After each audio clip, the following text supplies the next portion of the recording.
We know that Google is tracking us. We agree to it when we set up our phones. So we wanted to figure out what exactly Google is learning about us throughout the day. So here's what we're going to do. We have two identical phones. The only difference between these two phones is this one is in airplane mode. Both of the phones lack a SIM card, and they haven't been set up to access any Wi-Fi networks. So for all intents and purposes, these phones have no connection to a data network.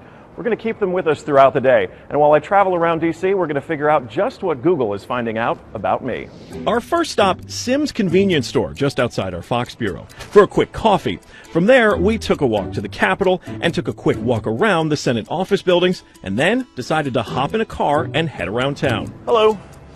We're going to the Children's Hospital, please.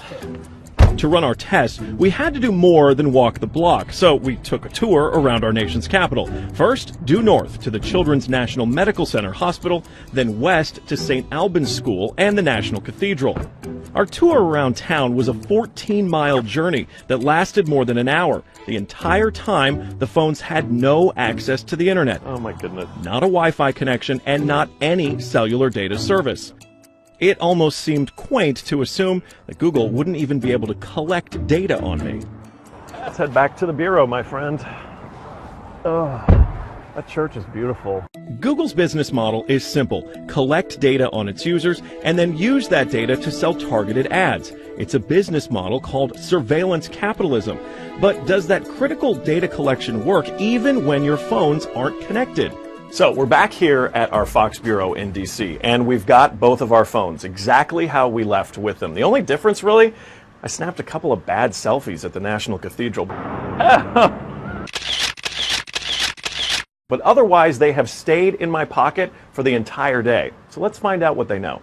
This is our man-in-the-middle device. It's basically a Wi-Fi network that these phones are going to connect to once we turn their Wi-Fi on.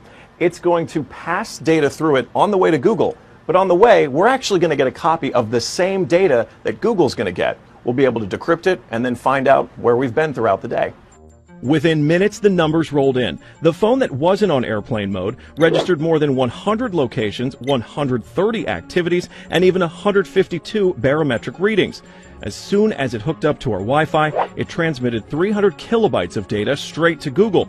The phone even logged our exact locations, tracking us all around town, the Capitol, the hospital, the school, and the cathedral. Now you may notice what's missing here is the exact route that we took, but it got that data too. It knows when I got out of the car. The metadata has a time log down to the very second, tracking everything when they think that you're walking, riding, and yes, even getting out of the car. Okay, so you're thinking, this isn't a big deal. I'll just put my phone in airplane mode. Yeah, we thought of that too. This is the other phone that we had with us that no SIM card also remained in airplane mode the entire time.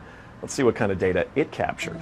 The phone with airplane mode activated actually logged more locations and activities than the other phone, and it also transferred hundreds of kilobytes of data to Google as soon as it was activated. The only thing that's missing from this map is our stop at the Children's Hospital, but it still knows we were there. There it is. Exiting vehicle, 100% accuracy.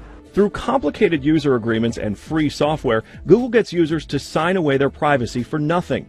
They're even following you in the places that most people would expect total privacy: government buildings, a children's hospital, a private school, a church.